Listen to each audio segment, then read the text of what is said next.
Dievkalpojums ģipkā šoreiz neierastāks. Mācītājs Didzis Olte atvedās no savas draudzes.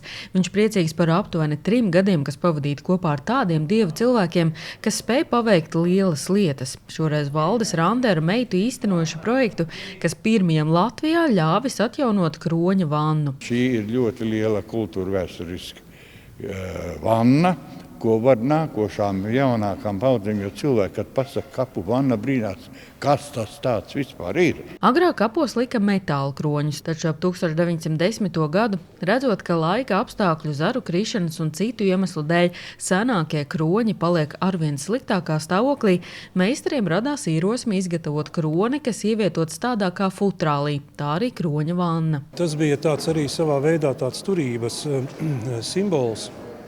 Jo ne visi varēja atļauties šīs kroņu vannas. Kādreiz bija vienkārši ziedi, vai arī vienkārši nekā nebija, vienkārši nāca cilvēki atvadīties. 2 Kroņa vannas ļoti bēdīgā stāvoklī pirms aptuveni 24 gadiem Valdis Randē atrada kapsētā pie Ģipkas baznīcas. Viņš tās paglabāja šķūnī līdz pērn nākotnes atbalsta fonda konkursā Latvijas sakrālais mantojums draudzē ieguva 3000 eiro. Mēs esam lepni, jo tā ir kapu kultūra.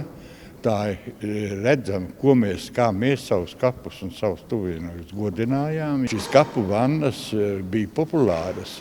Ļoti izteikts bija Kurzemē, Vidzemē, Latgalē praktiski ne. Tad ienicējās dāņi, un viņiem veids pasūtījums. Latvieši importēja šīs vannas arī uz Dāniju. Iesvētot atjaunoto vēsturisko vērtību, mācītājs sacīja, ka šī ir skaista liecība tam, ka arī cilvēks aicināts savu dvēseli pušķot tikpat skaisti. Vairāk par to nākotni mēs domājam, par to cerību, uz tām lietām, kuras mēs šobrīd varbūt ir kā miglā tītas, kuras mēs tā skaidri neredzam vai pat neapzināmies. Bet ar vienu katru no šīm labām lietām, kas ir darīts šeit pie baznīcas, ir kā liecība tā, kad mēs domājam par to, kas ir tālāk.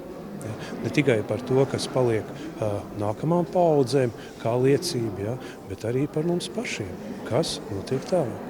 Šī kapu kultūras tradīcija strauji pārtrūka sākoties 2. pasaules karam. Ģipkas baznīcā ir savs muzejs, taču gados cienījamākai paaudzei, kas Kroņu vannas atceras vēl no jaunības, tas kāpņu dēļ grūti sasniedzams, tāpēc restaurētajai vannai vietu atradīs tepat baznīcā. Sanita Liepiņa, Terēza Matesone, TV9 Pakalni.